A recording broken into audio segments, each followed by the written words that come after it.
like we're currently doing lore base because for Theos says it made a lot of sense to give him a specific one. Right. Because his is essentially the child of storms. His power is literally based around wind and lightning. That is pretty cool. So water too. Wind, water, and lightning. It basically how he got it. He had to merge 3 legendary skills together. Hello. Ahoy. Okay, so we're having half the party, but it's okay because it's going to be a smaller session today since people got to leave. Oh, And I mostly RP. Hooray! Is everyone okay? Yes. Okay. Last we left off, the group finally managed to get ready and are heading towards the mountains, where Mount Kilineo was located. On their journey, they managed to run into an outskirt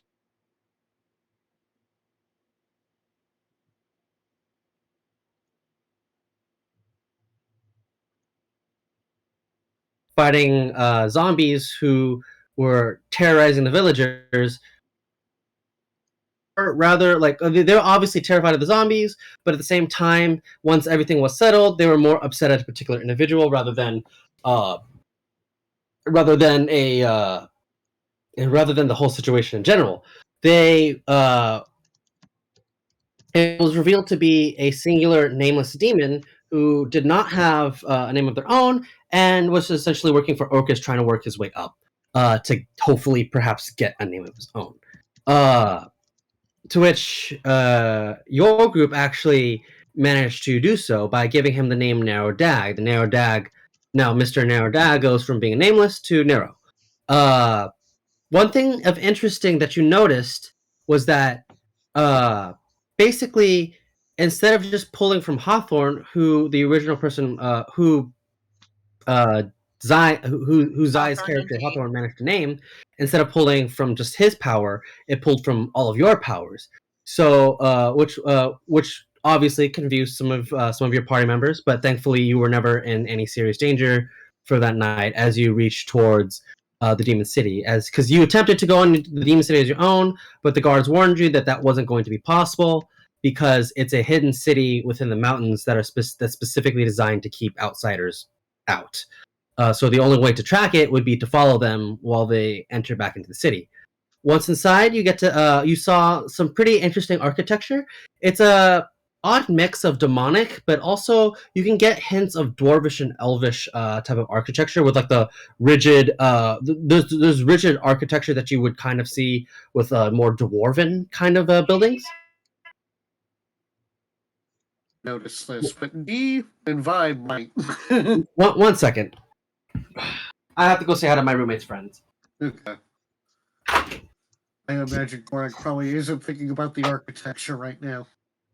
To be fair, is Korak an expert in architecture? No. There you go. He lives in a place where they were in, tents and shit, and maybe a longhouse. He's noticed that there is a lot of rocks that people build houses out of. Yes, it looks like a town, which, to be fair, is the more interesting thing considering it's a demon city. Yes, this is true. This is fair. I returned. Actually have a workable society instead of just kill everything. There does need to be a hierarchy of some kind. But yeah, so you do get this, like, it's very interesting architecture. Again, you see, like, you can get hints of Elvish, but you can mostly see that it has, like, it's more similar structure to, say, demons. Once there, Nero was very excited about wanting to go to his particular pace, and none of you really paid attention at the time, just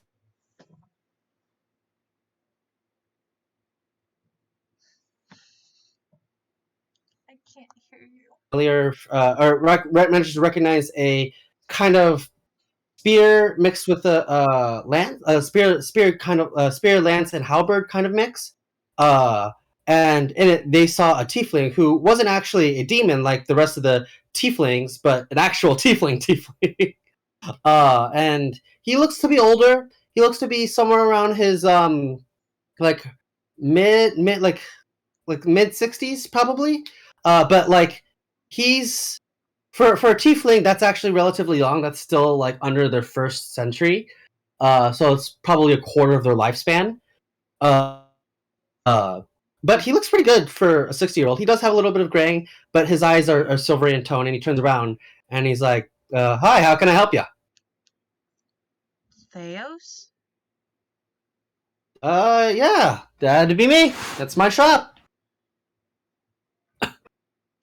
So, like, I guess you're probably not the first one to hear of my shop, but howdy. We're kind of tilts his head, looking at more focused on the weapon on Theos's back. It's not on his back. It's in the side of the room. It's in the room. Oh, it's in the room. Okay, so it's like a lance / halberd. Yeah, spear. Lance, halberd, spear is kind of what you're looking at. Korak is kind of looking at it, kind of like, that's an interesting weapon. Yeah, it better be. Took me forever to remake and make it. I made that thing over, God, long time. But I'm proud of it. My best work thus far. Well, not quite. But I'd say it's pretty close. D is looking at Theos in amazement and says, I don't know you because of your weapons. Well, how do you know me then? Let me introduce myself. My name is D. D. Weiss. You adventured with my mother. Oh, you're one of Carrie's, aren't you? Yes, she used to tell us amazing stories about your feats and adventures. Yeah. Honestly, at some point when I hit my 20s, it was more or less just luck. Lots and lots of luck. Play a rug. Yeah. Look, I'll be honest, rugs suck ass. Don't ever fight a rug. I don't know. We took care of it pretty quickly. We learned that the hard way. That's good. We didn't. we got beat by a rug. Especially my old pal Vex. Heard he runs a assassins. Heard he runs a rogue. What is it? Thieves Guild nowadays. Haven't heard from him in a while. Kind of spy masters stuff. Yeah, like good for him though. Like we haven't chatted in a while. Yeah. He also runs an orphanage as well. Yeah, I heard about that. You know, wasn't there something along the lines of them trying to trade the kids? I don't know. D kind of laughs and says, "Carrie, mother would send Vex the changeling children, and Vex and Uncle Vex would send Carrie the tiefling children." Yes. How's the old bat? She's still alive? When I left home, she was alive and well, and as far as I know, she still is. She's a bit of a wild card, your mother. It took me a while, but yeah, she's pretty okay. I hope to be like her when I'm more experienced. Well, not exactly, obviously. That's fine. So, if that's the case, how can I help you guys? You guys are in my store. What do you guys need? I'm a smith after all. Cora kind of looks over to Nero and just like, well, we were kind of led here by this one, Nero. Nero, Theos, Nero. Yeah. So Nero looks at him in like an awe because he looks at D like they just spoken to someone like super like basically like, holy shit, he's a real person. What do I say? Like, and like how casually you guys are talking to him. He's amazed at you guys, just because like, oh my god, this is so cool. He's trying to open his mouth to talk to Theos, and he just keeps stuttering until he barely manages to get out basically a sentence along the lines of, yeah, I would love to study under you. I mean, I'm a big fan of your work. I would love, I have the commission fee to pay for a week of the class, and Theos basically turns to the kid and is like, so finally got a name there, huh? What's your name now? I'm Nero. It's a good name. Kind of thought it'd be something funny, but it's got a name. Yeah, it turns out translates to black sunlight, which is pretty fucking cool. Sounds about it. But why don't you keep the money for now? He's like, are you sure? I'm like, yeah. I figured if this one's one of Carrie's brat, I can let it slide.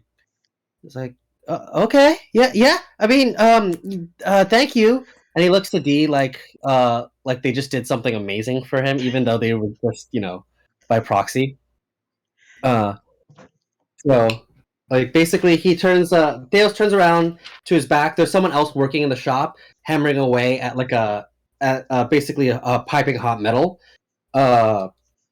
And he yells, Gregathy! And Gregathy yells back, yeah, what's up? Come here. You're gonna take Nero here under our wing for the time being, yeah? He's like, all right, brat, come here. So Nero walks over, and Greg, he takes him away, and basically Nero's super excited. He looks to you guys like he's a pup. Again, he has that puppy eyes going on, and the demon basically takes him. Like the demon's basically in its like a full form, and it's a Goristro. Basically, he takes the. Huh? For a brief second, you kind of see Korak's eyes widen a little bit, but he doesn't do anything. It's just kind of like he just reminds himself, Demon City, don't worry about it. Like, so basically, he's like, yeah. So the Goristro turns from like you can hear him stomping out from the back. You saw his shadow from like him hammering away at it, but you didn't really quite see because it was like really hot and it was kind of shimmering because of all the lights and stuff like that and the heat and the dark stone. But when he comes out, you can see the Goristro who kind of shortens down to a smaller human tiefling form, and he does take the other tiefling with him out to the back and starts to like, all right, kid, let's show me what you can do, and you can see the two of them working in the back trying to teach him the metals and the basics and all that stuff, because this is something that Nero really wanted to do. So while the two demons are away, Theos turns back to you guys. Before we continue to talk, as much as I love to chat with some of Carrie's old friends, I'm afraid I can't let any extras watch on our conversation. He snaps his fingers, and there's kind of a wave of, it feels like anti-magic, but it's not quite that. Essentially, everything starts to power down, and people, like, you feel like all three of you, or technically all six of you, feel like weights lifted off your back, as Korak, Vi, and D, you no longer feel your friends. Like, they're there, but they're not like, you feel light. It's very light. They're just kind of gone now. They're not. Hell? Yeah, it's a temporary thing, but I couldn't have anyone watching in on our conversations. Sorry about that. D is kind of giggling in excitement. Like, Clark is confused, but also really interested in who the hell this guy is. So, I take it the 6 of you are a wandering band of adventurers of some kind. But I'd have to say, go ahead. Pretty much. Right now we're kind of operating under a specific goal. You mean trying to figure out what those things are on your backs? Well, You can that's see them too? definitely. Trust me, kid. I could see a whole lot of things. Dee kind of just murmurs, I wonder if Mom can see them too. In like But, an excited tone. But Gorg's like, well, that on top of other shit. Are you familiar at all with the Sanaka? I'm familiar at all with all of it. So yeah, I've heard of the Sanaka. They're an up-and-coming demon clan, I suppose. They're trying to make their way for the reckoning, something like that. Some bullshit. They're just a baby clan. Yeah, kind of looking into some of that shit. Let me guess. Not a great reunion with them? Oh, not very. Vengeance Paladin, so, you know. Vengeance. Yeah, I know a thing or two about vengeance. But that was a past life, and I'm a married man now. But you know what? I also can tell that not only are you guys hunted for I guess, I suppose not only the fact you're hunting demons, but I have an inkling of an idea that you guys are trying to know. You guys hardly know what the world you stepped into is, huh? Not really, no. All I knew was the orphanage for 20 years, like, so you can guess. Yeah, no. I lived in like a mountain tribe, so like none of it. I'm only understanding this shit as far as like what we get as we go.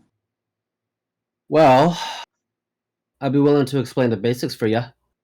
No, but I am a businessman now, and I don't do things for free. At least, not as much anymore. So, I'll give you each one thing that I could probably answer or help you with. But after that, you do favors for me, and I'll do favors for you. Sound good? Okay. Dee readily says okay and then looks at Korak and Vi. Well, Korak sounds reasonable, and he just kind of looks at Vi. Vi, are you asleep? Okay. Well, there's lots of questions she'd want to ask. Well, you all do get one free question apiece, so feel free to ask. I know a great deal.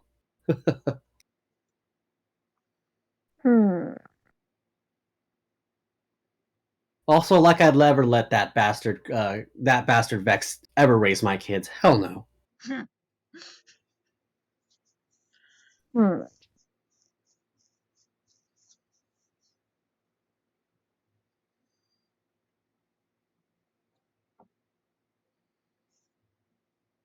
While we're at it, feel free to browse. I do have a bunch of gear. You don't have to ask right now, but if you do feel comfortable in asking a question, feel free. But I do have some wares. I got your basic gears, your swords, your shields, your armors. I do have some more higher quality stuff if you want to know, but well, it may take a little bit of time. I got some possessed weapons, and I got some devouring possessed weapons. So that's pretty good. Voices in my head, I think. No, not the same kind of possessed weapons, my friend. These are different. These guys, he pulls a sword from one of the shelves. These devour things. They don't devour just anything, though. Well, they do, but these operate a little differently. I've made it so that way they devour quality. They devour materials. Whatever you feed it, it will absorb, and depending on how you raise it, it can get strong. They don't. There's no extra headspace, uh, no extra mind to contend with, and all that stuff. But the stronger you feed it, the stronger it'll get. Huh. Interesting. And The Korak's just gonna kind of continue just looking at things. Not really much with the intention to buy right now, but he's just kind of like looking. Dee looks deep in thought and then says, "Before I ask my main question, can I ask a question to know if you might know the answer to my question?" I'm all ears. I'm sorry if this is a touchy subject, but before you stopped being a god of sorts, how long did you live?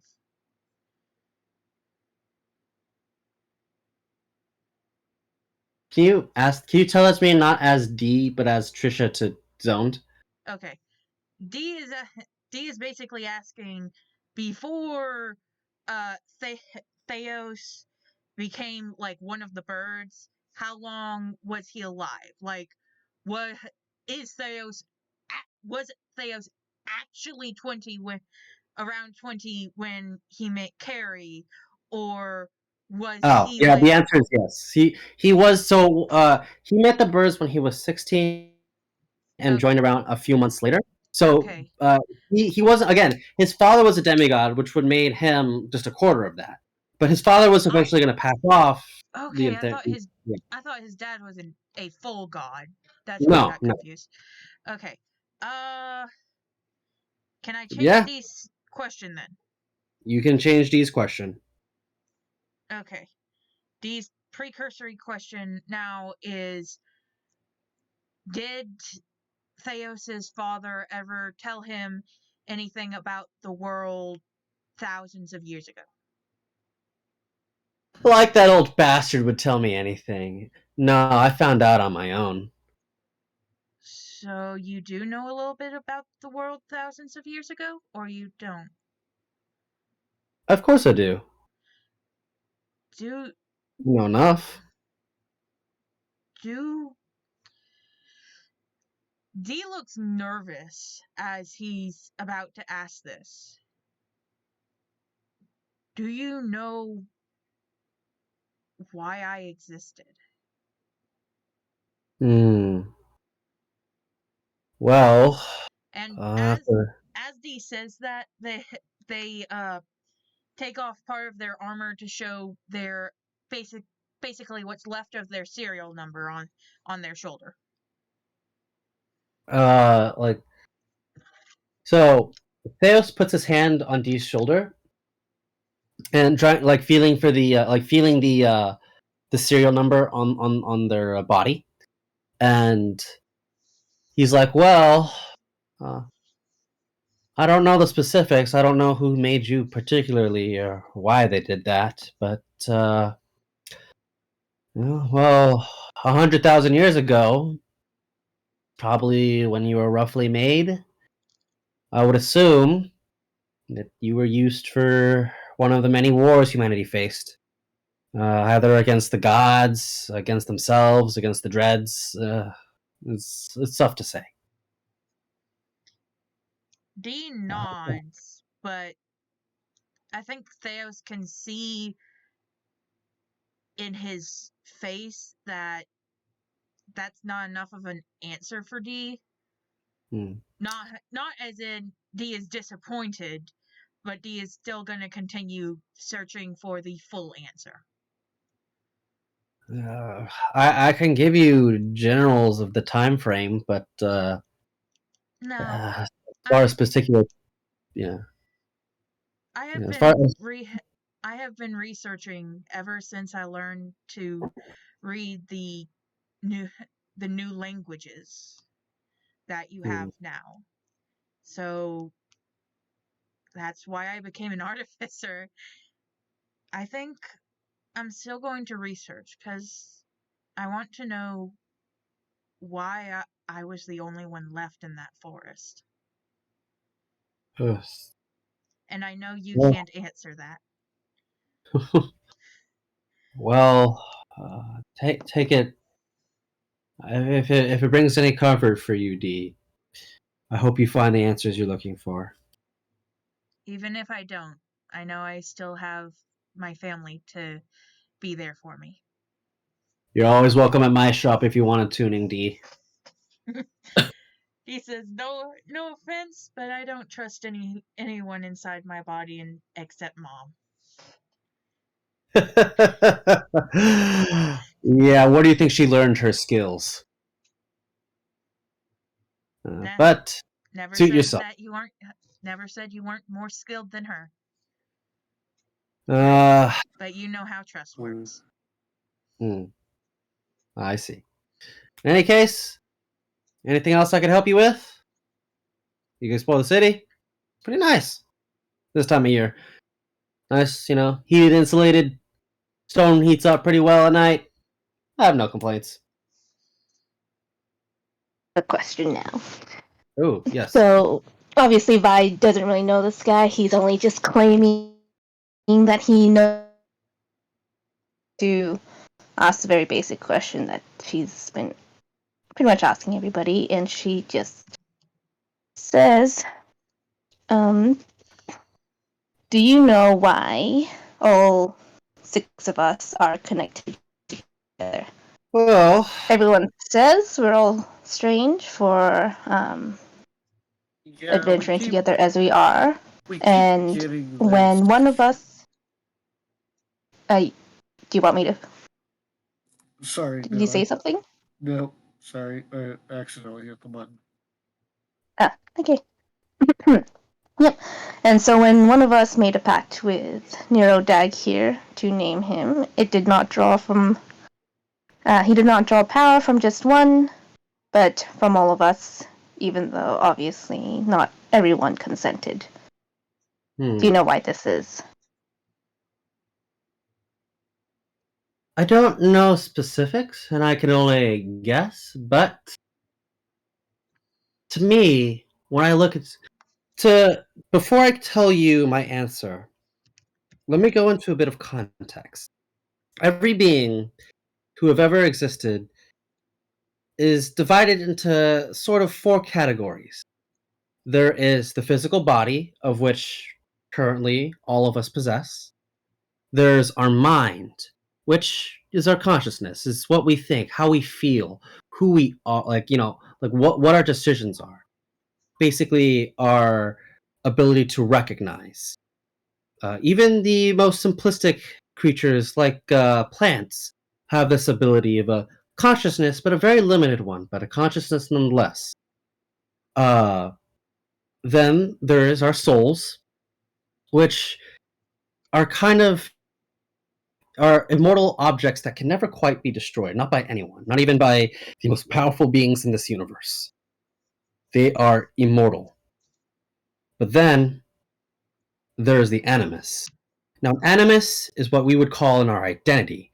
Now, when a being reincarnates time and time again, lives different lives, those are what you would call, those would create a different animus in each and every time. Each life is different from the last. They are not this. They are the same, yet very different. They have the same source, but are very different beings. From what I can tell, your 6 friends, or 7 in this case, are essentially identical. They have different powers and they're dipped in different things, but they're as if they were originally one piece. Think of it like a jigsaw puzzle, where there's multiple pieces that are technically form the same picture, but they're scattered, they're broken, and they look different. That's essentially what it looks like to me from my eyes. No, I can only speculate. There's not really many stories of dreads. There is definitely the Scholar of Rot and his two siblings, as well as the Dragon King. But the one that comes to mind, at least in terms of dread, given how variable you guys are, is the story of the first of your kind, Anushigora. Now, long before you and me existed, long before long before each realm shaped itself into the form of it is, like before the hells were formed, before the heavens, before the Modrons walked across the outer edges, before the elemental planes, the Feywild and the Shadowfell and the Prime, there existed multiple different beings. A place called the Between. This is where Anushigora was formed. Now, there's a lot of speculation on who he was and what he did, but it's often come to the consensus is that he was the sum total, the epitome of it all. During a battle with one of his many foes, he was slain. But within him, 14 new parts of him wanted to exist as much as he did. But obviously, that came with the problem that he himself did not want to split into pieces. Unfortunately, in his weakened state, he could not fight back, and 14 pieces split off from him. These 14 pieces is what you would now call the 14 great and terrible dreads, each one representing a different aspect of powerful fears that most beings still fear. A god of fire can still be afraid of fire. It's just how it works. As I can tell, that's probably the best thing I can help you with. You guys look similar, probably because in some way you are, or at least your allies are, your other selves. But from what I gather, your partners are relatively young in comparison. Most dreads don't see the need to bond with another being, unless they're absolutely vulnerable, or they find a partner of which they would wish to walk with. In my eyes, most likely, it's the former. Does that answer your question?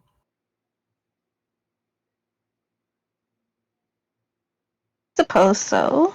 At the moment, you are just assuming, but and most of that I did deduct myself. But thank you for giving me the name of Nishigora. Nushigora. I will spell that for you. Yeah. I can just do that. Yeah, okay. D says, what do you mean by 7? Oh. Well, I figured that's a conversation for your own group. Okay. Okay, just to make it clear to Zoned, I'm pretty sure Tiny told us about the 2 voices. I may be incorrect though. I don't know if you've probably saw it once or twice. I know Vi saw 7 in total, including her own. But it's been kind of hinted at that there was 7. I don't know how often Ty talks about there being 2, but Okay, so it is. My okay, knowledge, so, Ty hasn't. Yeah. My mind went. For some reason, my mind went. Is Eba a dread? No. Plot twist. Also, question was he also able to suppress Eba? Yeah, he kicked her out essentially. That's really powerful for a woman. God damn. All right. Yeah. Okay, that's where my mind went. thank you. Okay. Yeah. So Eva's not a god, but Or yeah, you mean he not a dread? not a dread. No, she is a god. Yeah. But Okay. Plot twist. What twist? yeah. So, Uh,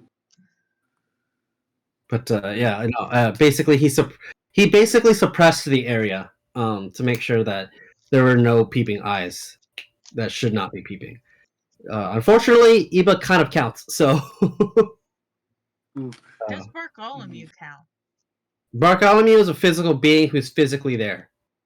Okay. So unless Bartholomew somehow is a spiritual being, I would doubt it. Bartholomew is a magical being, but Bartholomew is magical, but it's not essentially another being altogether. It cannot Yeah. exist without D. yeah, it's a little difficult, but no, it's again, it's more like he suppresses certain powers and beings in generally. He Okay. can. It's very difficult. I don't want to go into his powers, but yeah, he's just Okay. like nah. Thank you. But yeah. So as Cora kind of looks, around the various wares that Theos has, like kind of listening to what he was talking about, only catching and understanding some of it. yeah. He's kind of mulling his question over, and once he's done answering and all of that, he kind of looks over to Theos and goes, "So, I noticed that these particular demons, much to my surprise, are actually seem to not wish to do much to mortals, which for me in my experience is weird, but I'm just seeing how it goes. But the Sanaka are very much not that type. What is the Sanaka's relationship with this What's the city? relationship between this and the city? I want to Is know the relationship. What if you happen to know anything about the relationship the Sanaka clan would have with this city, and whether or not whoever runs this shit, if whoever runs this shit figures out that the Sanaka are attacking innocent people while still trying to benefit from the city, if that would actually do anything. he scratches his head. He's like, I do. In fact, I'm very aware. It's one of the reasons why they called me out here to aid. But why don't you talk to the leader himself? Here. He pulls out a piece of paper. He quickly writes down a letter or something, and then he passes it off to you, Korak. Talk to the man himself. Get within City Hall. Just tell him I sent you. Find out for yourself what the relationship between them Is the letter at all sealed, or is it something Korak's able to look over first? It's a sealed letter, yeah.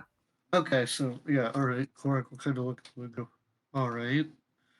Any particular? I know this is more than one question, but this is more so that we don't kick up any shit. Are there particular rules that we should be aware of? Like, if we are to, I don't know, some asshole demon does actually decide to attack us or whatever, force us to defend ourselves. How does that shit work? Things to stop us from getting immediately kicked out. More or less the same when you go to different places, so long as you're friendly, people will be generally the same. If someone tries to fight you, then you're more than welcome to defend yourself. But I wouldn't try killing here. They a little. I would not recommend. All right, noted. Thank you for that extra bit. Still, it's a nice city. Meet the locals. Say hi. They won't bite. Not a lot. Oh. They'll probably bite less than a 2-year-old tiefling. Yeah. He pulls out. He he pulls up his hand he pulls up his left hand. You can see there's a wedding band on there, but you can also see bite marks. They have long since healed, but he's like, yeah, I kind of know that. Jesus. Jesus, your kid's really poured into you. Damn. D held up their arm, and in the crook of their elbow, if you look close, there's a bite mark in the wood. Yeah. So then I don't think you need to explain to me what tiefling killed children are capable of. Yeah, D's laughing and nodding. But while Korak was looking, did he happen to spot anything that might have caught his eye? What are you looking for specifically? Honestly, Korak is kind of just in general looking at weapons that might seem particularly interesting. If there's anything that might catch his eye as someone that does have at least a degree of knowledge when it comes to weaponry. The one that he held there, mostly it looks like a basic stuff, but the way he explained it to you, that he usually does it based on commissions, and doesn't just because so basically he's like, yeah, there's the reason why I don't have other than that one, the reason why I don't have any specialty items or other weaponry out just lying about is because I was a kid too once, and man, did I rob so many stores. And Carrie said you burnt down several. Yeah, that's kind of why I'm trying to rebuild relationships with the eastern hemisphere of the continent. So I'll add to that canon of Vex was trying very hard to explain that they explained that Theus was young, he was stupid, but it's all fine now. He's trying. Look, he's trying. I'm still technically wanted in 3 countries, so it's. Well, I guess being in a demon city and protect you from that at the very least. You think I'm protected by them? No. Not in the slightest. Yeah. Also, another general question: where can I go to get a drink? There's that innkeeper. He should be able to help you. It's part bar. Yeah, it's pretty good. It's not great, Sweet. but it's Damon Chasme. Yeah, he runs the joint there. He's if you want a place to stay for the night, that's probably where you'll head.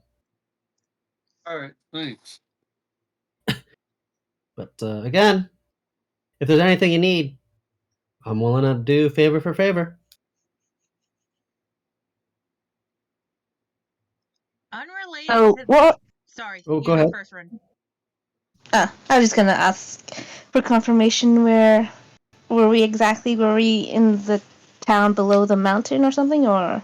So you're basically you're in the mountain. You're basically you were outside the mountain, but there was like a gate there that was hidden away by. You can basically you can tell that this mountain and these mountain ranges is like magically protected. Like it's like a magical weather essentially, but it was also they've built into the mountain, so it's basically like a dwarf where you're inside the mountain.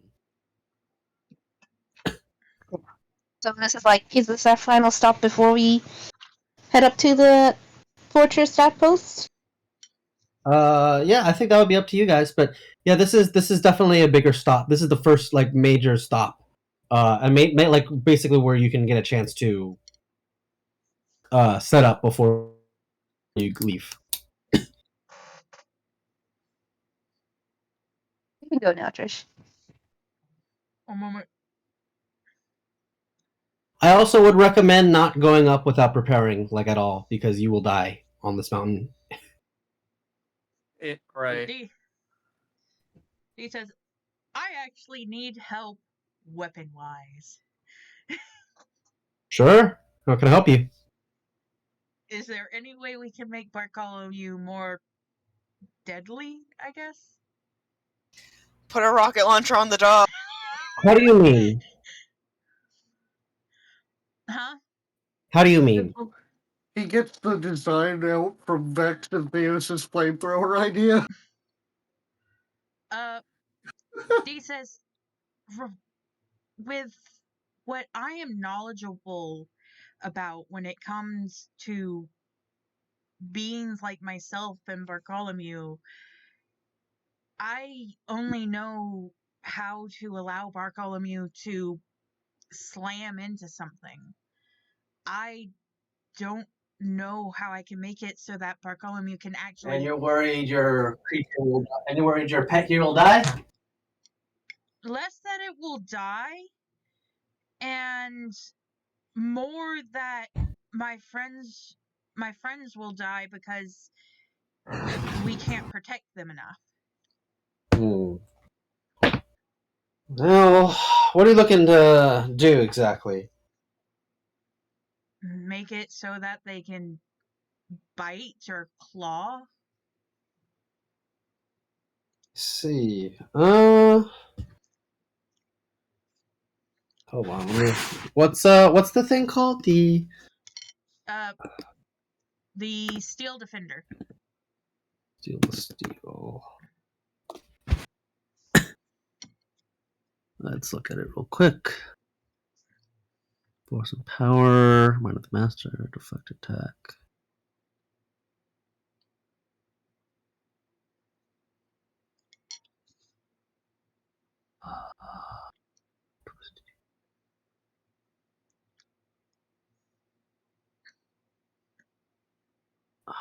Oh, okay. One moment. I want to look at something else.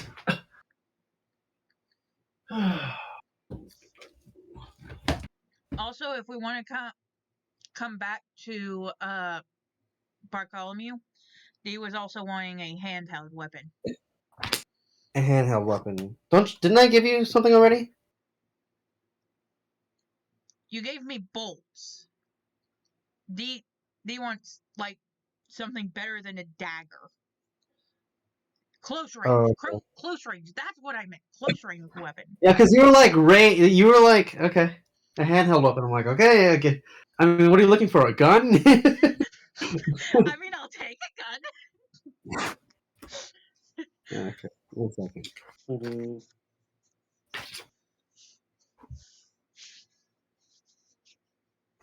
Yeah, when Dee says handheld weapon, even Korak's just kind of like, all weapons are handheld.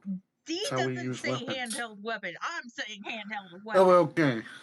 Okay. Dee is saying something like, I also want a weapon that I can use when I'm close to an enemy, because my crossbow doesn't do that yet. Korak's just like, oh, you could have just asked, and he tries to bring out one of his axes. Does it work? It does not work. Damn it. Yeah. Korak just kind of holds out his hand and goes, Dee just brings out... Korak just brings out Shipman and has him rotate through their arsenal like a living weapons rack. So Trish, what we'll do is that you come to me later. You and I will talk with Glass and we'll try to figure something out. But for now, we'll just leave it on hold. Okay. Both weapons or just the Bartholomew thing?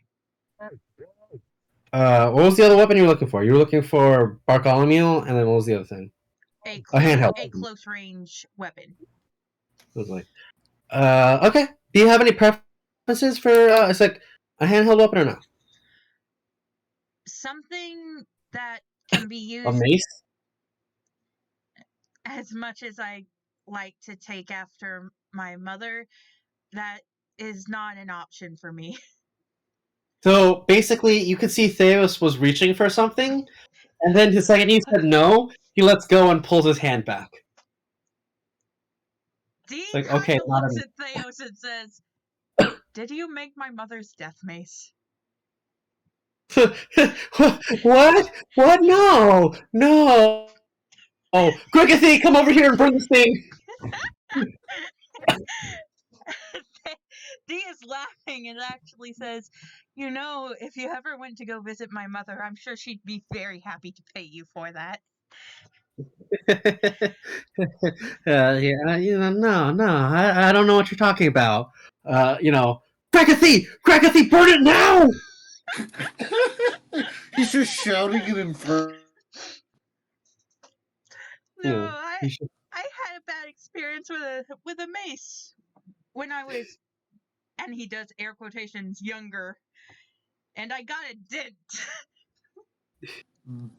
So, I could- what are you after? Like a lighter weapon, like a I'm- more finesse type, or what? I'm after something that can do slashing or piercing damage. Well, come back. You know what?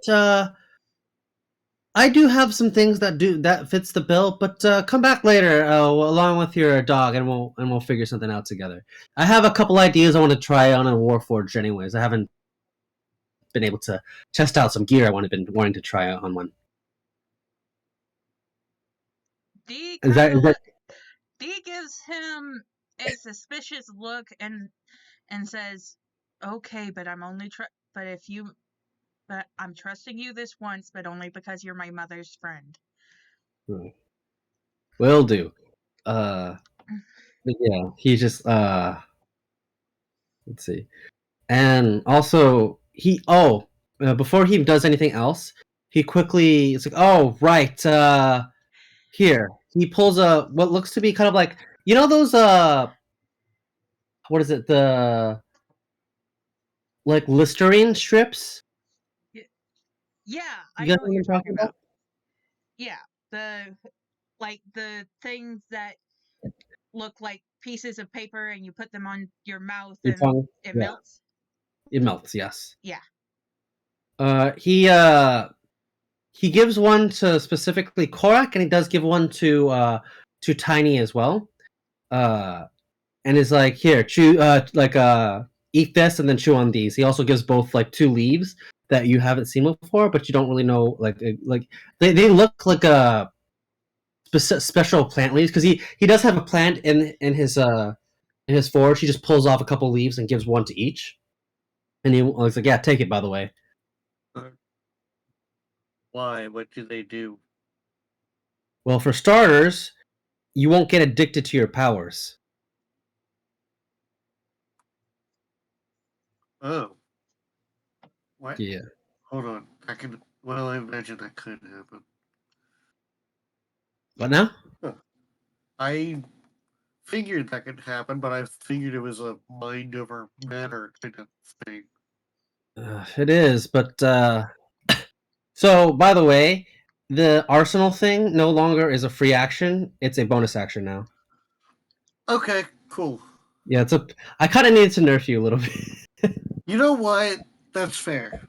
But no, but essentially he explains like, yo, by the way, your dread powers, the easier it is to use them, the more addictive that they become to use, and the more addicted you are, the less you become. It is indeed mind over matter. That's how most of these beings work the same way, whether it's dread or demon or even angel or god. They all function relatively the same, and if you become addicted, it's a little harder to get out.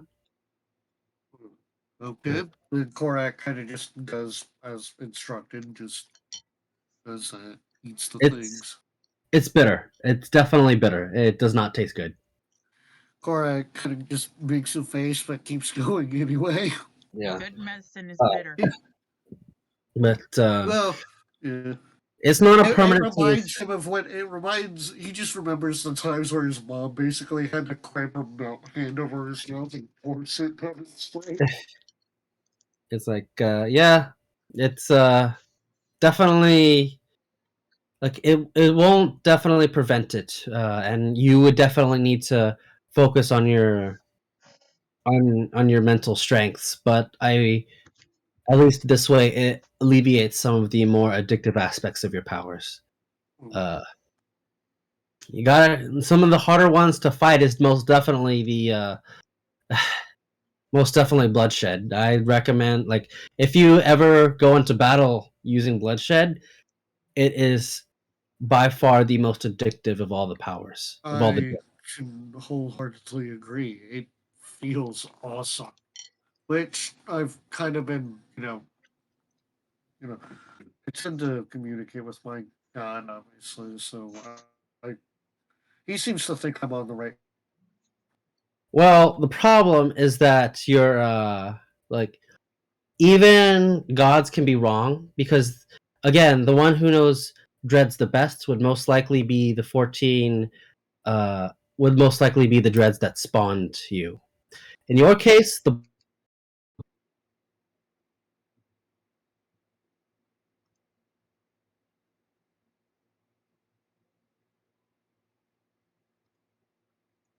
likely you will too. So I'll keep that in mind. yeah. For now, your powers are suppressed thanks to me, but just be prepared. All right. It's very easy to fall prey to them, but you need a very strong willpower to be able to outdo it. That goes for all of you. He points to all 6 of you. If you are not sure of who you are, if you misstep even once, then both you and your partners can become susceptible to the very place that they spawned from.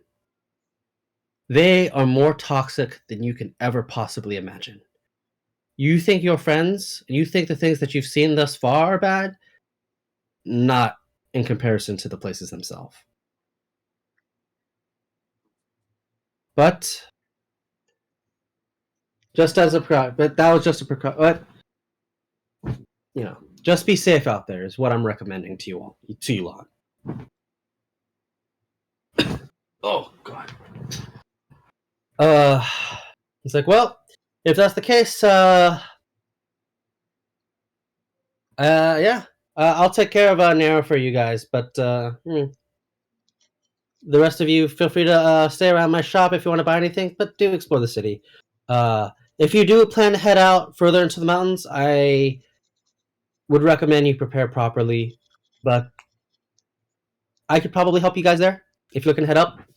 But I'm missing a firestone and have been able to get it repaired in a while, so I won't be able to help you make it a gear to prepare. So unless you could get me a new firestone, then Or can Joe just Would we get the firestone? Well, you could probably head down the mines. We do definitely collect firestone crystals, and there's usually they are empty, and we usually fill it up with our own fire. But we do need a source of heat for which I can use to make a gear for you guys. And as there's 6 of us, will we need to collect 5 of these crystals, or? No, he just needs the one crystal. So he uses it as a medium so basically he shows you a device that he uses. It's kind of it's essentially a device that has what is it? Not a sensor, a sort of lens. Yeah, there it is. A lens that focuses in from the fire, because what he basically spins. What's supposed to happen is that some magic is supposed to be channeled through the fire crystal. The fire crystal is going through the lens, and that is when he uses it to put through thread or ingots to use to make the gear necessary.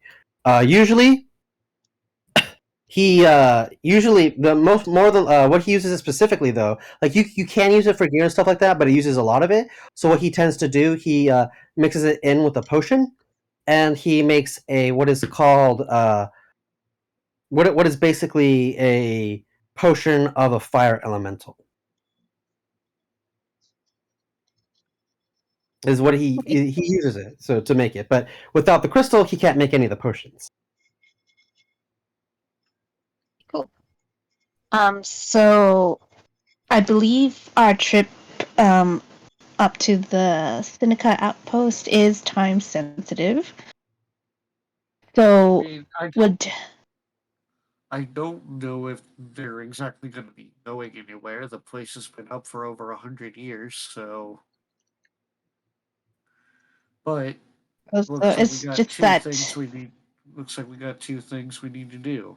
Take this letter to the council leader guy and find the Firestone, so that we can get the gear we need. Why don't you go talk? If you want to go get a Firestone, go meet some of the demons at the mines. They've been having trouble. I hear they've been having trouble, and they could really use some help. So, if you help them, you get the crystal. I'll make the potions for you, no charge. Okay, helping demons. That's gonna be a first. All right, let's do it. Okay. So, all right. So, all right. Well, then, if nothing else, I'll see you guys later. But how long has our group been traveling right now? Like, this is like them entering the city and talking to Theos. So, like. So basically, it's been a couple days. So you met Nero, the day prior, right? And then you traveled for another day from where you were to the city, and it's still that same day. So it's pretty much closer to nighttime at this point. So right now you've been in the city for a day. So it's about time to like head to an inn and rest up and yeah. In the morning. I mean, you're inside a thing, so it's always dark, kind of. But the Demon City doesn't really like it's akin to like how like in most cities where nightlife is still kind of active, on the more busier streets. Or like if it would be a dwarven city inside of a mountain, it would still kind of function because there's no natural light to. But I mean, our characters are still going to be tired. They're still probably going to be tired, yeah. Or it's like I think right now I could just use some sleep. So, what do you guys think? I still have questions. So well, surprise. yeah, she's still like, I ain't sleeping. Well, let me get a pot of coffee going then. If you want to stick around, so that way you don't get so tired.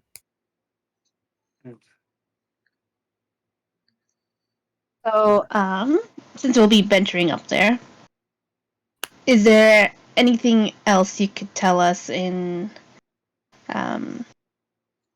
regards to like what we should expect to encounter, like any hostile creatures along the way, or any particular methods of defense that this outpost has? Anything that not the general public not anything that the general public would know if I would ask around the same questions. So yeah, he basically warns there are flocks of creatures that are just dangerous. Hold on, I'm trying to. I remembered it a while ago, but it's been a while, so I don't remember the name of the creature. Let me look for it. Nope. That's rocks. Huh? Rocks. Rocks. There it is. You're correct. There are several nests of rocks flying upper the mountain. The higher you go, do be careful of those. They can be vicious as hell. They defend. They do not take kindly to creatures that are not one of their own. Yeah, they're very territorial. They're extremely territorial. A couple of those. They do not play around. Huge. Some of them can grow to be huge fuckers. Recently, I heard of other than the Sanakas, which I'm sure you guys are already aware of. There's a Bahir, a couple of Bahirs lying around as well, and they should most definitely not be super comfortable.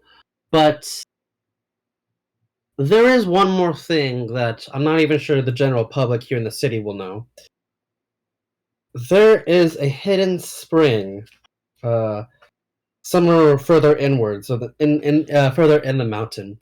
Once you climb higher, there should be a hidden. There should be a passage that marks sort of man-made man-made paths. If you find it, then you're getting closer to the grotto. In that grotto lies a spring of Genesis. And roll credits. Other than that, you might find an ice giant or two. They are very.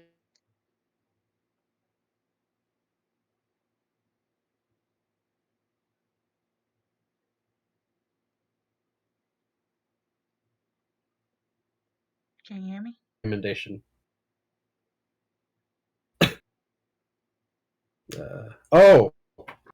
There is one more thing I should notice. There have been a trace of a Remoraz around, so do be careful with one of those. They are tough sons of bitches.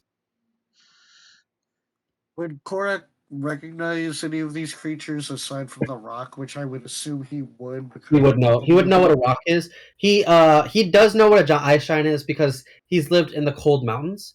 He does know these things. Everything that that Thales is saying, he would be familiar because again, these things would live there. A Remoraz was something to be prized for your tribe, but that was only because usually only one would go in and handle it because the idea is that it's one of the more powerful creatures to defeat in single combat.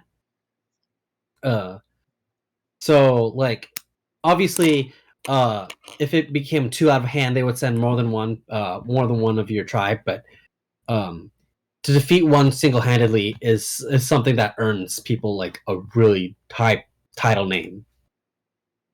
Korak, hearing the Remoraz, just Korak just kind of grinning. Yeah. So it's definitely it definitely didn't like make in your tribe what it meant. So like if someone killed a Remoraz versus someone who didn't, it's not like a status thing. It's not like I have more power and wealth than you. It's like a basically a badge of honor sort of thing. Right. But like kind of a no shame if it took more than one because those things are supposed to be really powerful. It's just those things are supposed to be. Yeah. Gorax kind of grins when he hears it because it does bring back good memories. Yeah. So, do be careful. There are probably other creatures that more than what I know myself, but definitely keep those in mind. There's also you have to worry about the terrain. It's incredibly cold up there, and if you didn't have and without any popular gear, like you wouldn't be able to make it up the mountain. I guarantee you. I've seen many powerful adventurers that were just a little too cocky, went up the mountain, and ended up dying and falling off the cliff. Yep. Yeah, you get cocky on a mountain, the mountain tends to show you real quick why it's to be respected. Yeah, it's there's a peak that everyone recognizes. It's they call it Green Cloak Peak, essentially. It's basically roughly around I would say the halfway point is when you'll find Green Cloak Peak. What Thales describes is essentially the body of an elf. For whoever this person was, he was wearing a green cloak. That's why it's called Green Cloak Ridge. But he froze there and died because it was far too cold for him to survive, and he like got way too cocky for who he was. That's essentially just how it was. So yeah. So he explains that it's a very sobering moment for a lot of adventurers who think that they are unbeatable and can just take the mountain. This mountain actively is incredibly dangerous. Not many survive it. Yeah. Mm-hmm. But you get that sword, you'll definitely be on your way. Yep. I have lived my whole life in a mountain range, so at the very least, I do know how to get around some of the terrain, some mountain terrain. No doubt this one will have a few surprises, which will be fun. Depends on your definition of fun, but I believe you. What's life without a challenge? Fair enough. And then is there ventured up into have you ventured much on the path that we will be traveling on our way to the outpost? Once or twice I did it to collect some materials. I managed to steal one of the rock eggs. They were not happy. Chased my ass all the way down the mountain before I managed to hit back the gates. He just has flashbacks of Carrie talking about the baby dragon.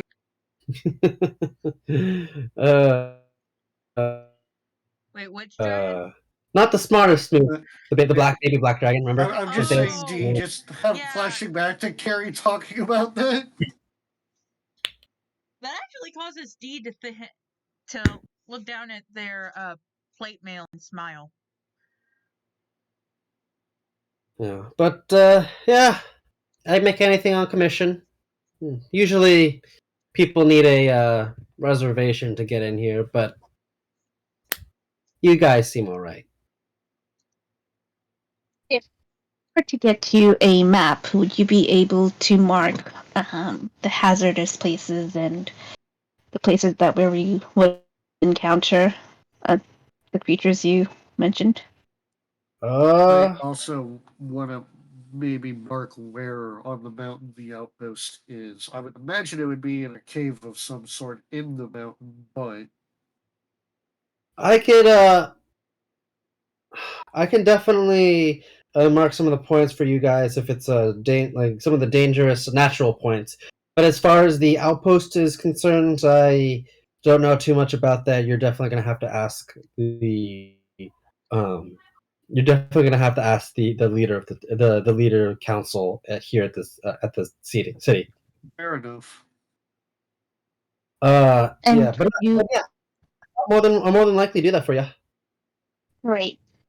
And I would also be very interested in the location of this spring.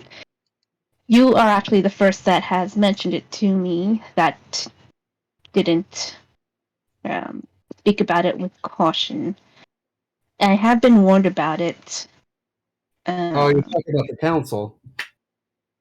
Yeah. Yeah, the council are very dangerous, highly powerful beings. That's quote unquote. They say they govern all the realms in the multiverse, but in all honesty, I could care less of what they think of me. Yes, but huh? Have you had dealings with them before? Once or twice. They have sent some of their trusted aides to sort of punish me. I'm not the first person to mess with chronomancy. I won't be the last. But more times than not, I usually just send them back. I don't send them in body bags. I just kick their ass and let them deal with it on their own.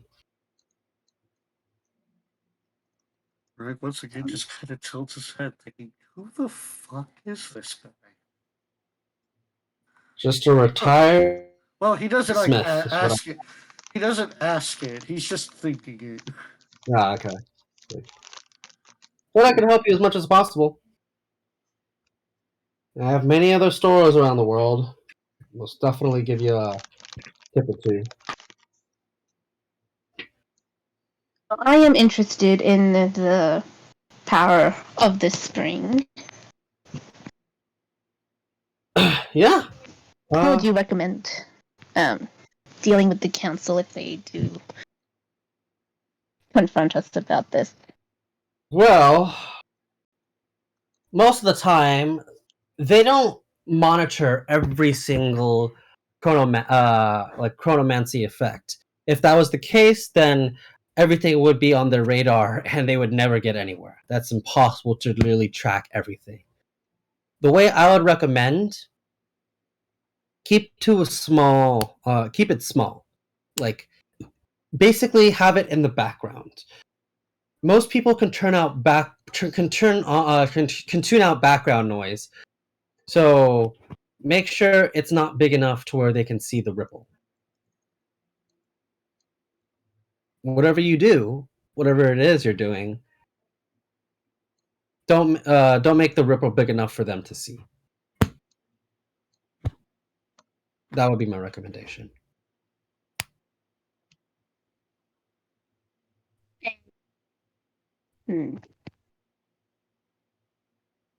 Since I am unsure about how big of a ripple they can notice, what would be a ripple and what would be a wave? Well, a wave would be something like altering history, like altering a fixed point in history. To put it into perspective, many aeons ago, there was a battle between the gods and the dreads. Something along the lines of the gods wanted to wipe out the mortals because the mortals have, in their eyes, gotten too big for their britches, so they attempted to bring down divine justice on the mortals. And the reason why the dreads were involved were more than likely because that, well, they don't like the fact that they were picking on their food source. So, Right, that it's also said God's trying to kill us. oh yeah, gods did that more than once. God's still trying to do that. Well, I mean, like the evil asshole gods, or was it also the typically good ones too? Like what? There's no, they're not holes. Like, you cannot, like, the heavens themselves claim to be the most divine and most, well, they claim to be the most beneficent of all the realms, but in actuality they have as much blood on their hands as anyone else. The demons and the devils most definitely are worse, but that's not to say the heavens aren't equally as bad. No one is inherently bad, but no one is inherently good either. It comes down to the beings themselves. That's as much as I can say. It was the will of the heavens, the whole of heavens, all the gods decided to rain their fury down on in a diplomatic decision to show the mortals their wrath and their power. It's just a matter of fact. Oh, does that happen to ring any bells, like from anything Korak would have heard about Adros, or is it strange to him because he's never heard something like this about his god? He's never quite heard anything about this god, this before. It's definitely a recluse because they only follow the singular god, and Okay. they didn't really follow the entire pantheon, but they didn't really know too much because Kuadros never really devolved further into his dealings. Like he only but he never devolved more into to specifics. Oh, okay. So yeah, you won't find most of the history on the gods' atrocities back in the day, mostly because they attempted to wipe them all out. But it's definitely there if you look hard enough.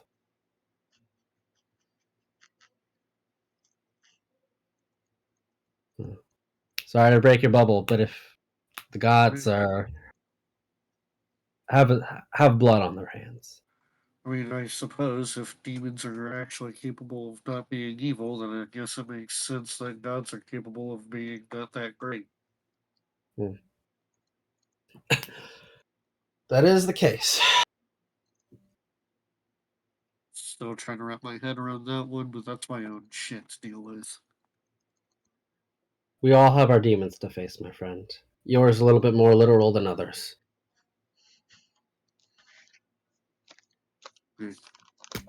I'm tired. I'm gonna go head towards that end. Okay. Is there anything else? D, Ren, do you have anything? Vi, do you have anything that you guys need to do? Get a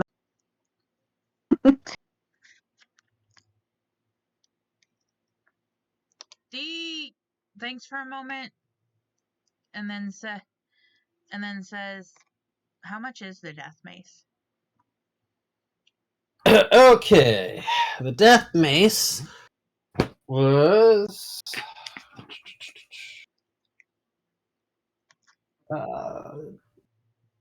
I'm gonna make it 7 gold. Most maces are 5, but this was a special one made for your grandma, made for your mother. So make it 7. Dee laughs when Theos accidentally says grandma. He's like, oh, no. Because it's true. Look, she's old. She's older than me, and I have gray hair.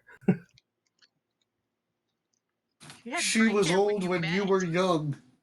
She was old when you were young. I was. That That was like 45 years ago, D. No, that was Trisha saying she was old when y'all met. Yeah. She's like 120 now.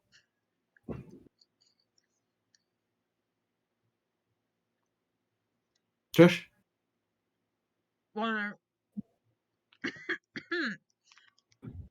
Sorry. D is my yes. D takes out 10 gold and hands it to Theos. And I'm gonna say they also take out a letter in Carrie's handwriting and hand it to them. It's like, what's this for? Mother never knew if I was going to meet any of her friends, other than Uncle Vex, of course. So, just in case, she prepared letters. Well, I suppose I could make time for her at some point. So, he'll put the letter down. He'll be like, alrighty. Do you kids need anything else? I guess for now that's fine. Okay. Can D have the death mace now? You receive the death mace. Okay. In all of its glory.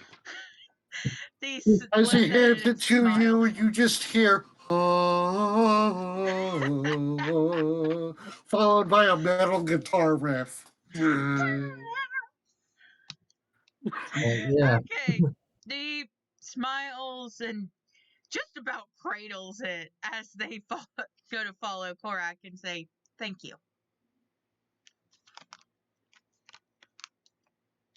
In any case, yeah, okay. So you guys head to the inn now. Yeah. Okay. So, as you guys are walking to the inn, it doesn't take too long. You ask around. You definitely see some interesting things.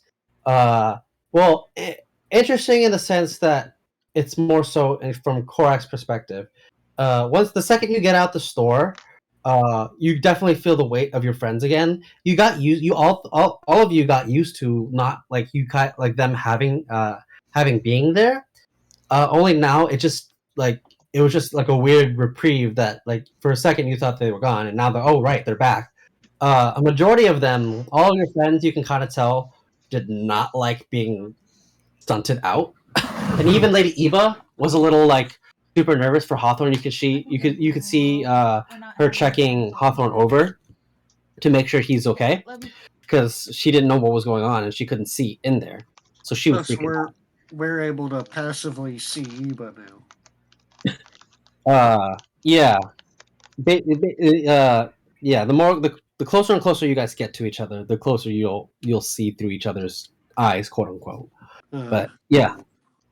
Yeah, you do see Lady Eva. She was a little panicky, and she was definitely checking over Hawthorne.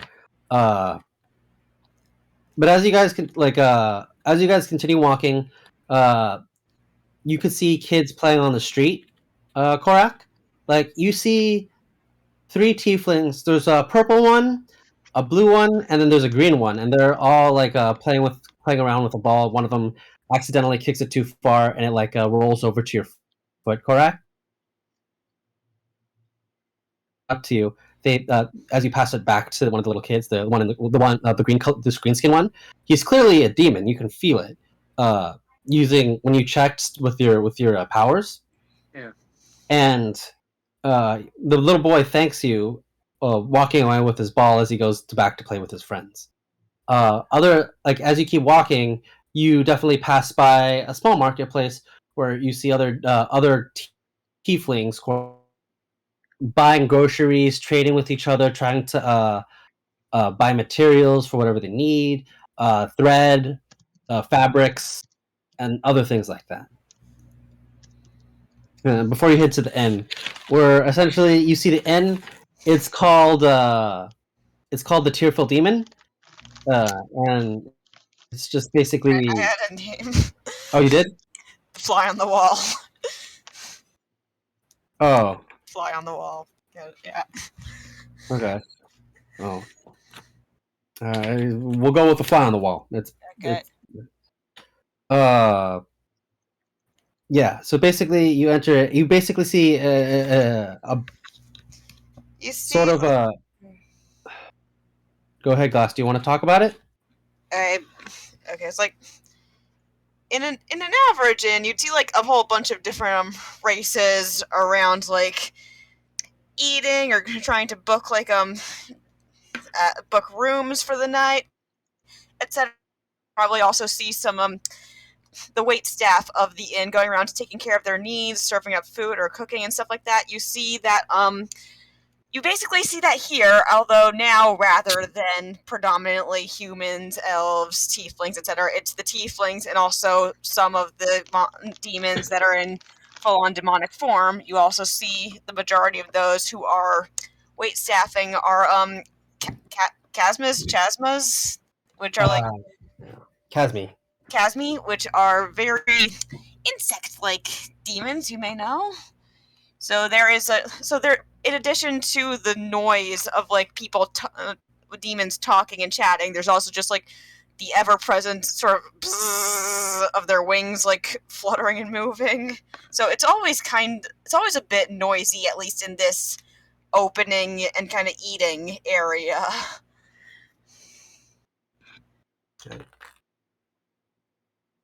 So yeah, you guys walk in. There's definitely some people. It's definitely mostly demons. You definitely see some like the ones who are more in their demonic form are usually the ones that right now are super fucking drunk. While the other demons are more so just like the ones who are more sober remain in their human-esque form, or their tiefling-esque form, I guess, to be more specific. But yeah. As you guys enter, you walk over to the desk where where someone is there waiting for you, and it's and he calls out to you. Howdy! I'm the innkeeper here. How can I help you? We could use some food and places to sleep for the night. Yeah, sure. One moment. Let me see if I got a couple rooms for you. How many rooms are we looking to get tonight? Anyone else want to chime in? I'm not. D says preferably 6 beds in total. 6 beds in total. All right. I'd say maybe let's say 10 gold altogether. All right. Korak will put forth the 10 gold. All right, It's like I don't need a room. I'll just camp outside. Well, lounge in my tower. Korak could just be like, show off. but he says it with like a grin, like he's just being He's playful, yeah. he's just being playful and he's messing with you. All right, then let's say 7 gold, 5 silver. Minus All the since the young lady here is not gonna join you for the night. All right. Gold for a room is A also room? Vi is currently poor. She has like 10 gold. But yeah. So you all go to your rooms, and Vi, you create a tower using one of your spells. It's definitely one of the things that was talked about in the tavern, because all of a sudden, like, you don't hear like the physical weight of a building because it's magical based, but you can hear the magic and see like lights and things like that going on like as the tower is being created by your magic. Because a lot of the people who are inside the tavern were just chilling and talking with each other. Then all you hear is vroom! And they're like, "What the hell just happened?" Because like it's like essentially all the sounds you would hear in the making of a building happening all at once. And they walk out, they're like, "Huh, that's new."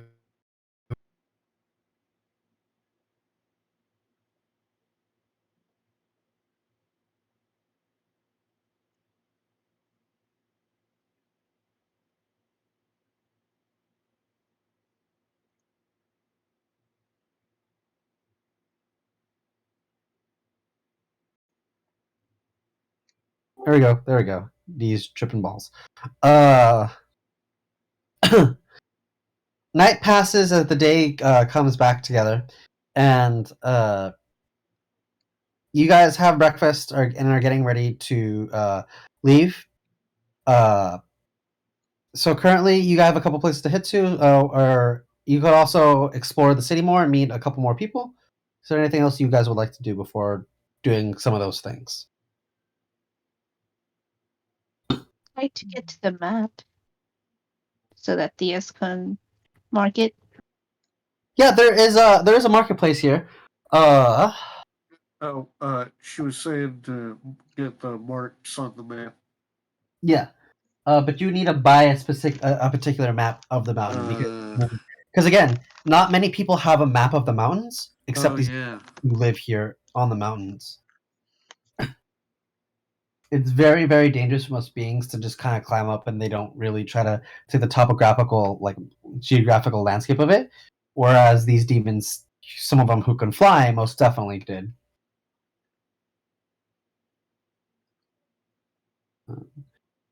If you want to buy a map, let's see. Let's say it's 2 silver.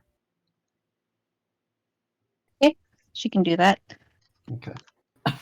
And then, as you go back to Theos' place, you can definitely see him bright and early up in Chipper, and you see Nero in the back with the Gorisha that you saw before. He's definitely working hard, and he's like, "Hi, Miss Vi, how are you?" Well, thank you. How goes your first day? Because you can see he's covered in soot. Like his entire body is like just covered in all black ash. And he's like, I'm doing really, really well actually. I'm picking up a lot.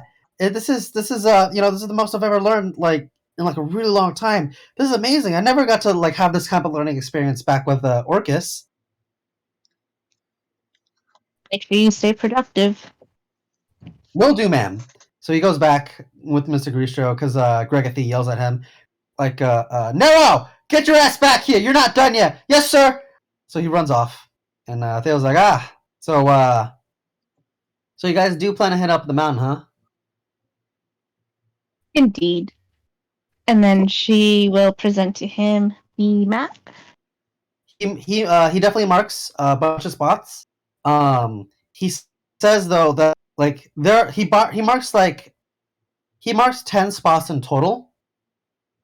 And it's like you can avoid most of these, but there's going to be at least, I'd say, maybe, I don't remember all of them, but I definitely say that's like enough to avoid most of them.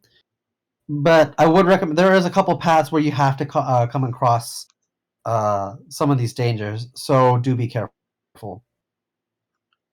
You and character, will we be actually getting this map? Huh? Out of character, will we actually be seeing the map? Yeah, I'm gonna go ahead and make that this week. Thank you, Zoned. You're welcome. Yay.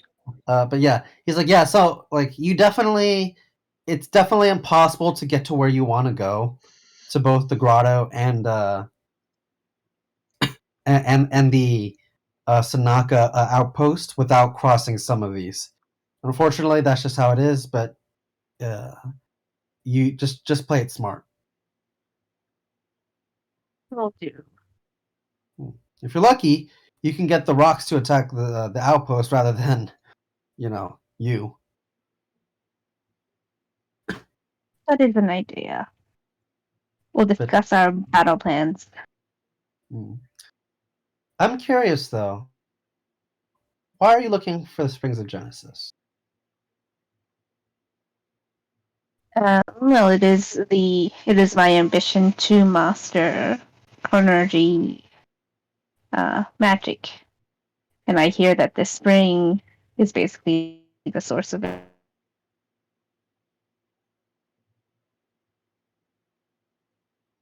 Alrighty. So how much have you learned about chronomancy? How many spells? What's your spell count at currently for chronomancy?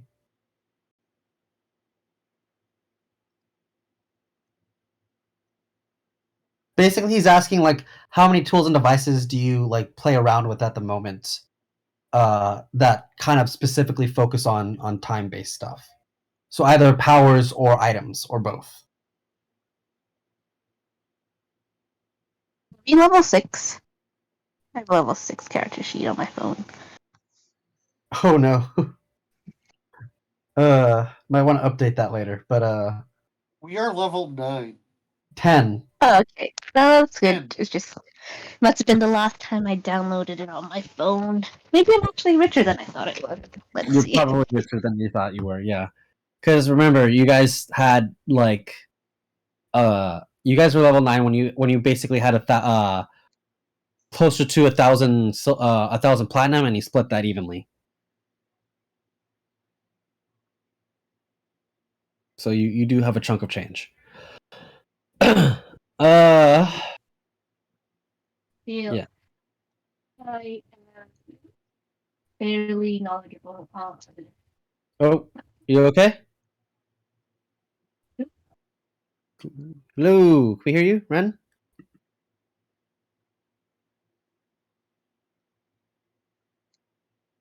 Hello? Is it just me? Hello? Can anyone hear me? I can hear We you. can. I can hear you. I cannot Okay. hear Ren.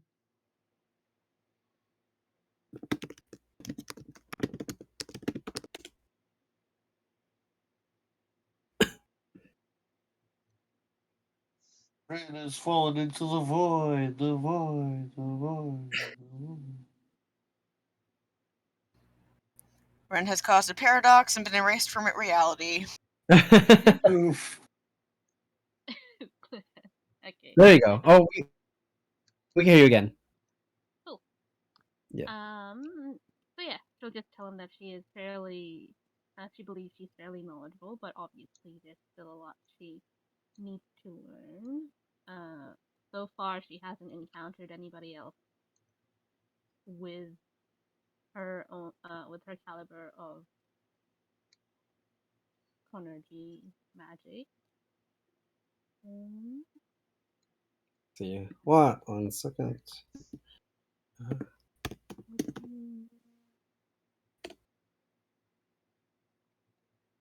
Hey.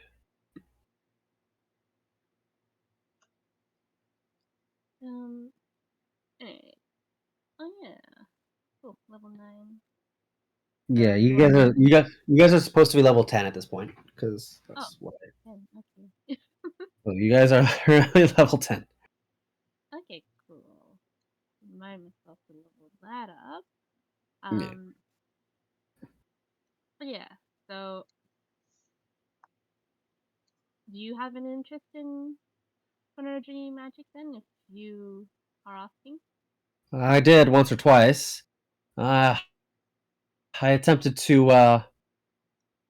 Let's just say I had people close to me that I wanted to bring back, and it didn't quite work out in my favor. Hopefully, you know. What happened? Let's just say that some things kind of got in the way of that. You know, things tend to happen when you become a parent. Hmm. So, So it was but less of a actual obstacle than a change of lifestyle and values. well, it's difficult to bring to the ones that I cared for. I couldn't. It was difficult. I couldn't figure it out. It took me. I went through a really long time unable to figure it out. But you know, it was also a shift in lifestyle. I wanted to be there for my kids when they grew up, and I wanted to support my family the best way I could. So it just ended up not working out for me. Yeah, it is what it is. Well, since you did know about the spring and you did dabble, then maybe you'll know more about this.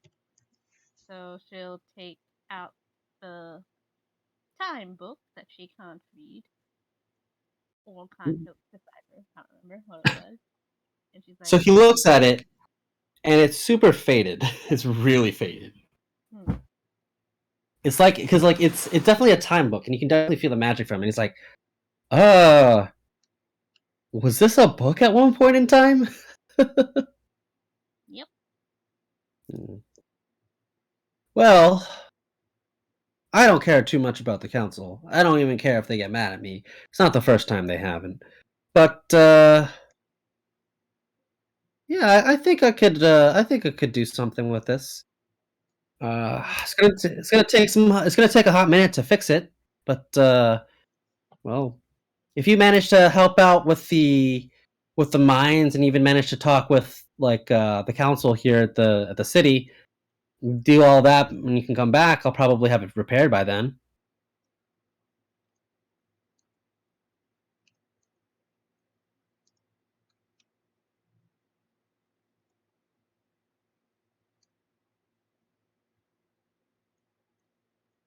It's like it will take time though. It definitely it's a few days worth of work, is what he's saying. Or like okay, but okay. It's like all right, fine by me. So does anyone before we continue on with this, does anyone else want to do anything too? I can't think of anything in particular Korak could be doing other than like finding a place to do his like regular routine shit to maintain his strength score and all that. Right. D, do you have any? I think in terms of our mission, D would be going around and asking for advice from people who have crossed the mountains. Okay. Not like for them to be like, this is where you shouldn't go, because Theos has got that, but more like, is there anything specific we should watch out for? Is there anything like we need to bring, or else? Yeah, definitely climbing gear. That, and also again, that's the whole thing that he needs the stone for. He needs the stone to upgrade your equipment, as well as, or to get you proper equipment, as well as potion of the fire elemental. Essentially, the potion of the fire elemental is entirely necessary for you to make it up this mountain alive. Like, because like for them, they're demons. They don't really need it. But for people who are not, who don't have the natural protections, you will for sure will die. In that case, D is going to go. I guess you would say scout out the mines. So there are demons there. They're trying to figure it out. You can see them. Some of them are in mining gear. Well, they're just trying to like. They're all basically there trying to talk to each other and figure things out.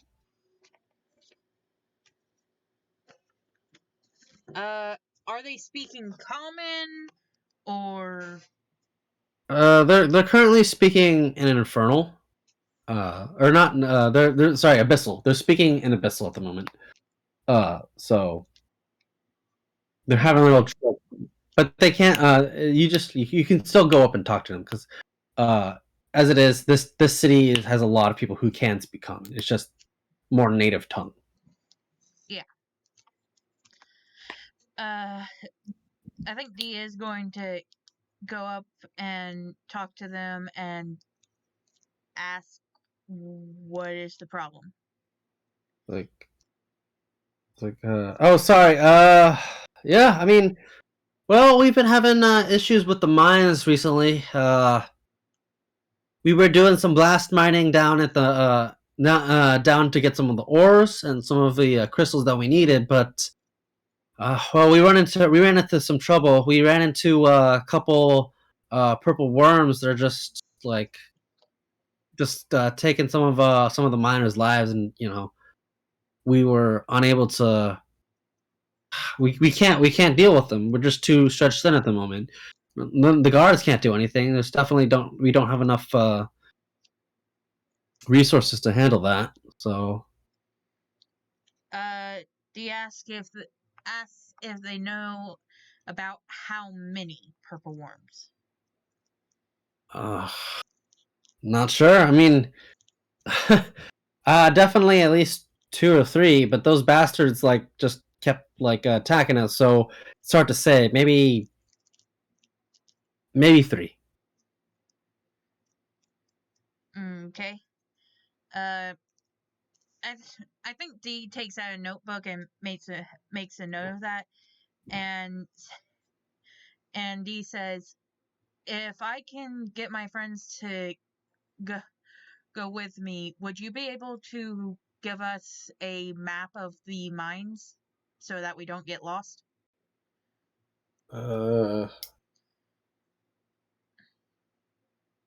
mean, yeah, He explains that they're an adventuring party new in town.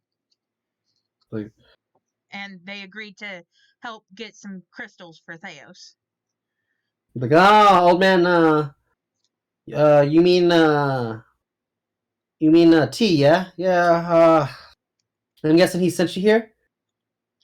The nods. Okay, alright, I'll give you a map, but it's not my responsibility what happens to you. I can't, I'm sorry, the best I could offer you is the map, but if you guys get hurt, we won't be able to help you. D says you can take a horse to water, but you can't make it drink. In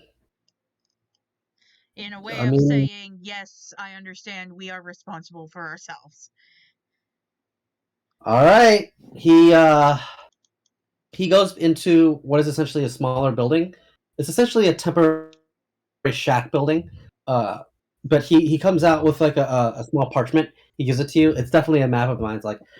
Here's a copy of the mines. I mean, it's definitely if you need it, good luck. I wouldn't jump in there, but because of the worms, definitely more creatures have been popping up. So I can't guarantee if they're the only creatures down there, but that's on you guys. G takes the map, looks at it, and nods and says, "I'll return soon." Tell you what, you bring any of those worms back, and I'll give you 500 gold for them. 500 gold a pop. Deal. And So he- and D goes back to see if anyone wants to go fight the worms with them. Or Which is just not gonna like, be a hell today thing. yeah. No, not today. Yeah. Back with Vine, you can see Theos. He pulls out a bunch of like tools that he's been playing with for a while. Vine, you can see him. What is essentially a small time dial that he places on the top of the book, and he opens up another book. He pulls out a book from the shelves that he has, as well as puts on, as well as rearranges one of his rings that he has. Like, so he definitely has one wedding band on his left hand, but on his right hand he did have a ring on his middle finger, and that he basically turns something.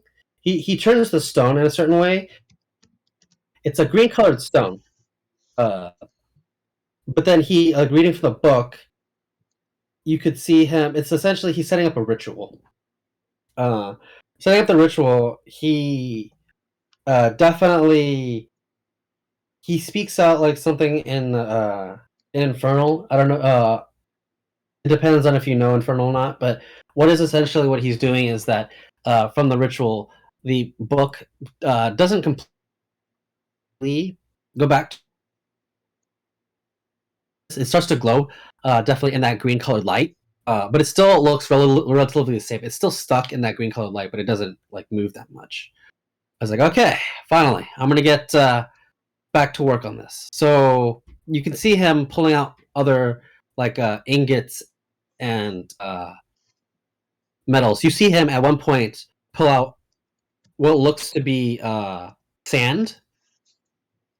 Like, this right here, this is what I managed to procure from the sands of time. Now the vial is pretty small. It's like, if you looked at your pinky finger, that's probably the size of the vial. It's like only halfway filled of the vial too. It's like, this is as much as I procured. Thankfully, I've been playing with it. I've been playing with it enough to be able to fix it. But for an item like this, it's a little too broken just to use a few pinches of it. So think of this as a you owe me one.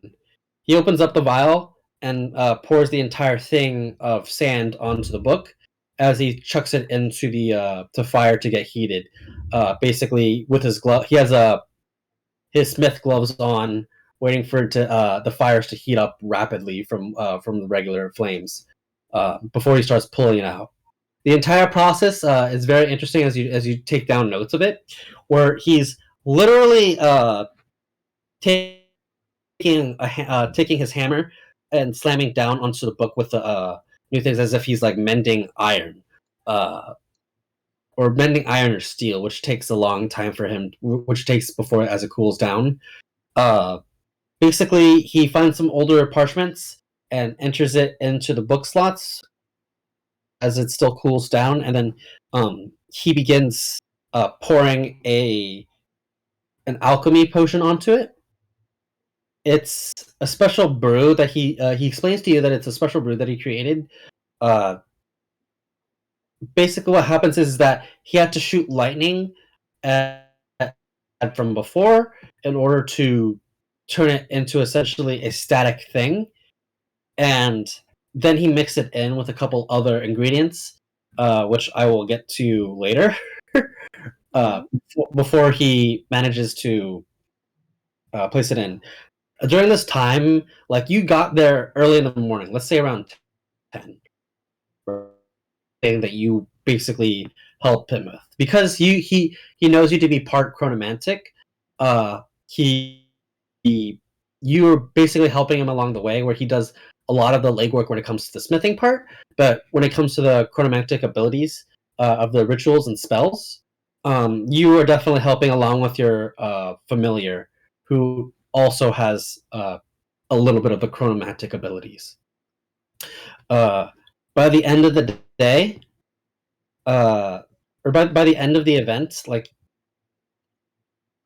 end of it, it's finally cooling down, but the book does finally look legible and like an actual book. Not it's no longer saying he's able to restore it. So the item that you get, basically, hold on, class. Do we have the item somewhere, or, or am I gonna have to? I don't. We know what it is. We do remember what it is, but I don't know if we can find what we wrote down. If we wrote anything down, Hold on. I don't know if it had a name. I think after a bit, Korak would probably have questions for this, but it'd probably be like after he's done doing the thing he's doing with Vi. Yeah. Let's see. I remember what it was supposed to do. I don't remember if we named it. Okay, let's see. By the way, guys, I need to go in like 10 minutes or so. That's fine. In any case, we probably finish off here. I'll get the book ready. I'll send it. I'll find it for you to have, Vi. But yeah. Other than that, as you guys finish off the day, you guys prepare. You guys are trying to like now we have something of an idea of what you guys need to do to get up the mountain. So Korak defeat the demons, and yeah. Okay. Anything else? Trisha, Swarm, do you have anything?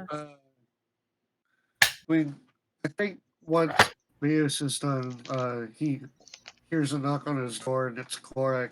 He goes, "Hey, I've got another question for you. It's the thing you were talking about earlier, the addiction thing. Sure. So, one, how would I be able to tell if I'm slipping or not? Would I even notice? Most don't. It's you don't know unless you try to stop. Huh. That's- And how would I be able to utilize, the power that I get from, shipment over here without, losing myself? Because I'd rather not do that. I wouldn't know what to tell you. I only know what I hear from my sources, but I myself have never been a dread. They've probably reached out to me more than once, but they never got their hold on me. So Fair enough. Figured I'd Sorry at to least hear. check. Yeah, figured I'd at least check.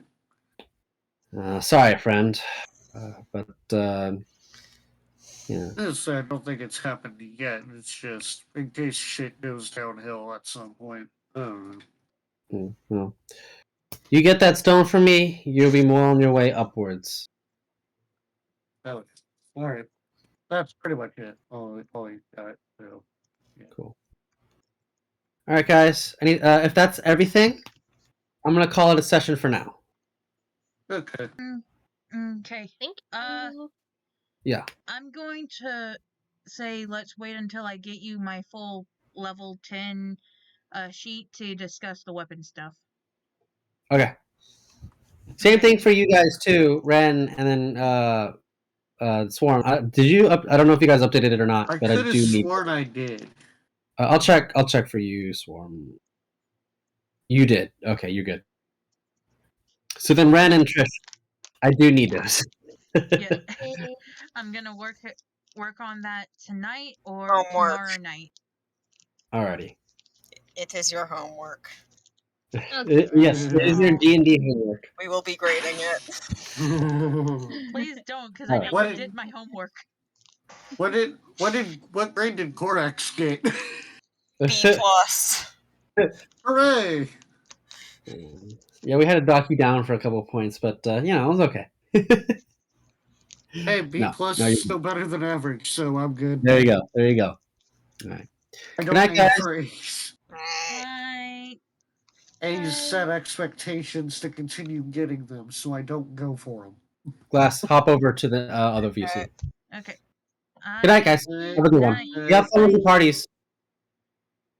I am stopping the recording now.